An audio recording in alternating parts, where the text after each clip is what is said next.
Imagine a battlefield shrouded in thick fog, where the fate of two civilizations is about to be decided. On one side, the imposing power of the Macedonian phalanxes, troops trained to crush enemies with their impenetrable spear formations. On the other, the Roman legions, seemingly outnumbered, but led by a brilliant mind, a man whose name would echo through the ages, Spurius Ligustinus. Now, think about what you know of ancient battles. You might picture raw strength and bloody clashes, but the victory that day, on the treacherous hills of Cynoscephalae, was not just about brute force. It was about strategy. In this battle, it would forever change the course of history, crowning an otherwise unknown general who would employ bold tactics to face an army that, in theory, could not be defeated.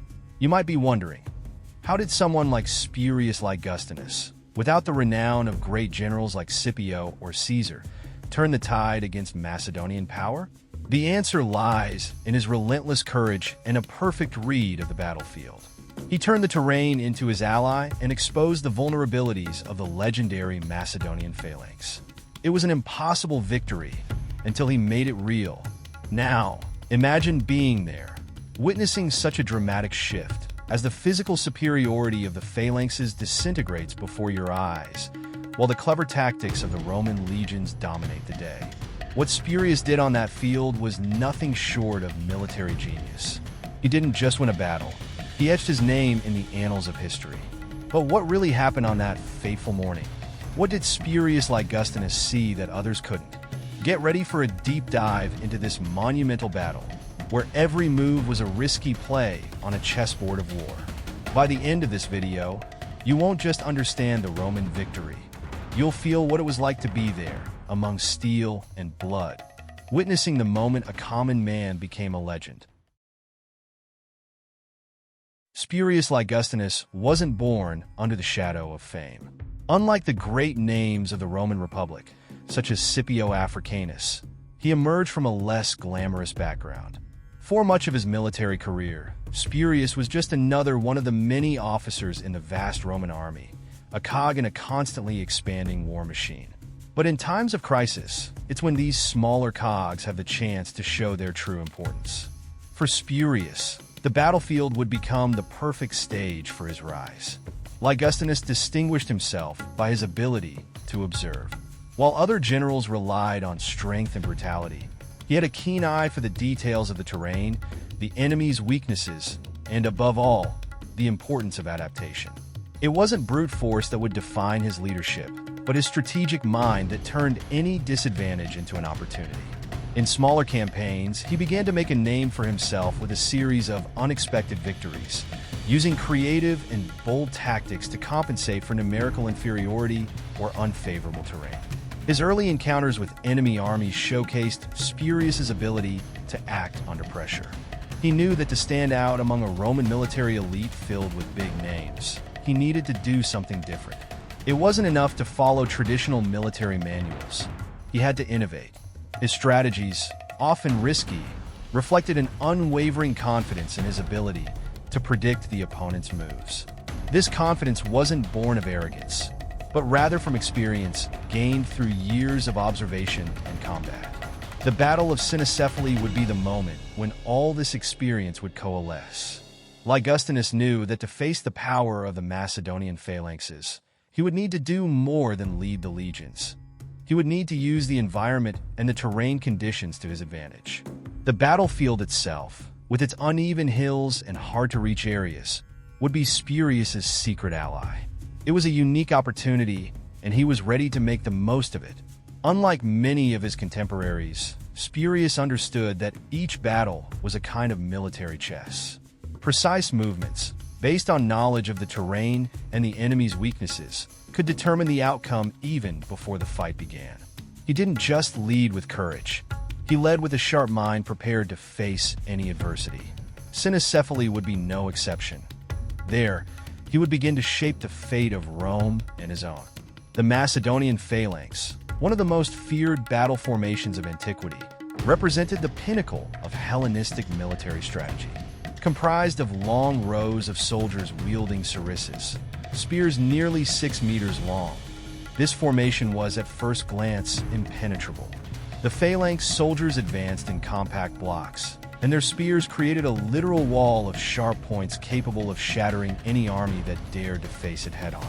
For centuries, this tactic had crushed enemies in a series of victories that consolidated the empire of Alexander the Great and his successors. When the phalanx moved, the psychological impact on the enemy was immediate. The weight of the spears combined with the ordered advance created a sense of inevitability. Roman soldiers who had faced these formations knew that once within the reach of the sarissas, close combat would be a death sentence. The phalanxes didn't need to be fast or versatile. They were designed to be an unbeatable force on flat terrain, where their cohesion and discipline could be maintained with perfection. For many commanders, facing this wall of spears was a strategic nightmare. However, Spurius Ligustinus understood something that other generals might have overlooked. Despite its overwhelming strength, the Macedonian phalanx had a crucial weakness. Its rigidity, which was its greatest weapon, was also its Achilles heel. In more rugged terrains, like the hills of Cynoscephalae, the phalanx formation lost its effectiveness. The spears, so powerful on flat ground, became a burden as the terrain sloped and broke their cohesion. Spurius knew he needed to exploit this vulnerability to have any chance of victory. More than that, Ligustinus grasped the psychology behind the power of the phalanx. He knew that to defeat these seasoned warriors, it wasn't enough to break their physical formation. He had to shake the unwavering confidence that Macedonian soldiers had in their tactics. He needed to create chaos, disrupt the ranks, and make them feel that for the first time, the famed invincibility of the phalanx was at risk. And the terrain of Cynoscephalae, with its treacherous hills, would be the perfect stage for this. While the Macedonian commanders relied on brute force and the pressure of their formation, Spurius thought ahead. He wouldn't face the phalanxes directly. He knew that a frontal approach would be suicidal. Instead, he began maneuvering his infantry and cavalry in ways that would force the Macedonians to stretch out and lose cohesion. A move that would not only diminish the impact of the phalanx, but also create openings for the Roman legions to strike at vulnerable points, turning an impenetrable wall into a series of easy targets. The rugged terrain of Cynoscephalae was, at first glance, an obstacle for both the Romans and the Macedonians. The series of hills and narrow valleys created a chaotic setting where large military formations could easily lose cohesion. For many commanders, this type of environment represented a threat to the organization and discipline of their armies. However, for Spurius Ligustinus, it was a unique opportunity to turn the tide against the powerful army of Philip V of Macedonia. Ligustinus understood that the true power of the Roman army lay not just in the legions, but in their versatility and adaptability. While the Macedonian phalanxes depended on flat terrain to maximize their power, the Roman legions could split into small combat groups and quickly reorganize. This dynamism, combined with a precise knowledge of the terrain, would give the Romans a significant advantage. Spurius knew that the key to victory was to turn the terrain into an ally, something the phalanxes were not prepared to face. As he positioned his troops, Spurius took advantage of every hill and slope, spreading his legions in a way that allowed them to move quickly and accurately. He encouraged his commanders to make swift decisions and use the elevations to attack the Macedonians from superior positions, a fatal blow to a formation that needed space to operate. Thus, while the Macedonians struggled to keep the phalanx cohesive, the Romans struck in an agile and unpredictable manner.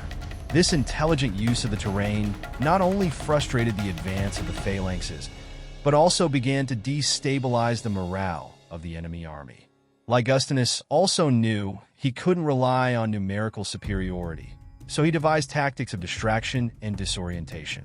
Smaller groups of Roman legionaries were sent to flank the enemy, attacking at strategic points and then quickly retreating. The idea wasn't just to inflict casualties, but to force the Macedonians to stretch their lines and fragment the cohesion that made the phalanx so formidable. The more the Macedonians tried to maintain their formation, the more they found themselves at the mercy of the treacherous hills and the relentless movement of the Romans. This astute use of terrain by Spurius not only undermined the strength of the phalanxes, but also revealed a fundamental truth about warfare in antiquity. Adaptability always outweighed rigidity. While the Macedonian phalanxes disintegrated, trying to maintain their traditional formation, the Roman legions, under Spurius's leadership, showed that flexibility was the key to victory. He didn't just win by using the terrain.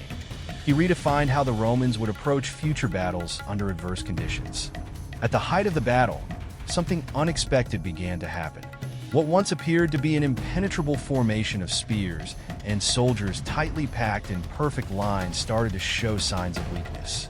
As the Romans advanced in small groups, attacking the Macedonians at specific points, the phalanxes began to disorganize. The slope of the terrain and the constant attacks from multiple directions put pressure on the ranks of sarissas that the Macedonian generals had not anticipated. Spurius Ligustinus, observing from a strategic position, noticed the first sign of collapse. A gap opened in the Macedonian ranks. It wasn't a large failure, but it was enough for him to order a decisive attack. Taking advantage of this small rupture, the Roman legions advanced with speed and precision, breaking through the defenses of the phalanx and forcing the Macedonians to retreat in disorder. What started as a small opening quickly became an irreparable fissure as more Macedonian soldiers lost cohesion and abandoned their formations. The psychological impact of this rupture cannot be underestimated.